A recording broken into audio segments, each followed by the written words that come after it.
AP assembly తొలి సమావేశాల్లో Polavaram project main topic అయింది. ఎలాగైనా ఈ ప్రాజెక్టును కేంద్రమే పూర్తి చేయాలని, ముంపు గ్రామాలను ఏపీకి అప్పగించేలా చర్యలు తీసుకోవాలని సభ తీర్మానించింది. పోలవరంతో తెలంగాణకు ఎలాంటి నష్టం ఉండదన్న అభిప్రాయాన్ని పార్టీలు వ్యక్తం చేశాయి.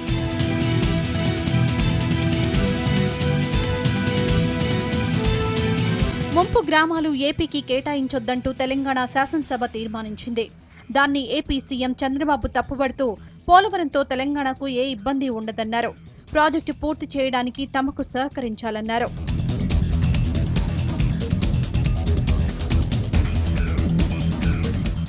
ఎక్కడైతే ముంపు గురవుతుందో ఆ గ్రామాలన్నీ కూడా ఈరోజు ఒక ఆర్డినెన్స్ ద్వారా గవర్నమెంట్ ఆఫ్ ఇండియా చట్టం ద్వారా అవన్నీ కూడా ఆంధ్రప్రదేశ్కి ఇచ్చారు.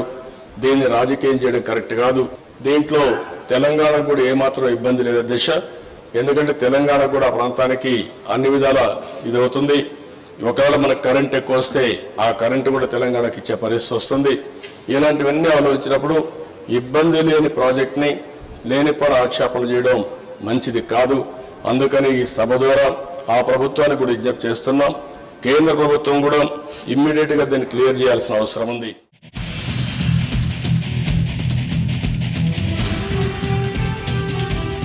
బాబు వాదనతో ప్రతిపక్ష నేత జగన్ ఏకీభవించారు. సమస్యను తెలంగాణ ప్రభుత్వం రాజకీయం చేస్తోందంటూ కామెంట్ చేశారు. తెలంగాణ రాష్ట్రంలో అక్కడ రాజకీయంగా లబ్ధి పొందేందుకు దీని రాజకీయ అంశంగా వాళ్ళు పరిగణించి రాష్ట్ర విభజన జరిగేటప్పుడు రాష్ట్రానికి జరుగుతా ఉన్న అన్యాయంలో కొద్దో గొప్ప అన్న ఒకడుగు వాళ్ళు ముందుకేసి మనకు మంచి చేసిన పరిస్థితి ఏదైనా ఉంది అని అంటే అది పోలవరం అన్న ఒక వరం మనకి ఇవ్వడమే. పోలవరం కట్టించే బాధ్యత కూడా కేంద్ర ప్రభుత్వానిదే అని చెప్పి కూడా యాక్ట్లో చెప్పడం జరిగింది. కాబట్టి చంద్రబాబు నాయుడు గారు చెప్పిన దానికి మేమంతా కూడా పూర్తిగా ఏకీభవిస్తున్నాం. సభ కూడా యునానిమస్గా ఈ తీర్మానానికి ఆమోదం కూడా తెలుపుతుందని చెప్పి సంతోషంగా కూడా చెప్తున్నాం.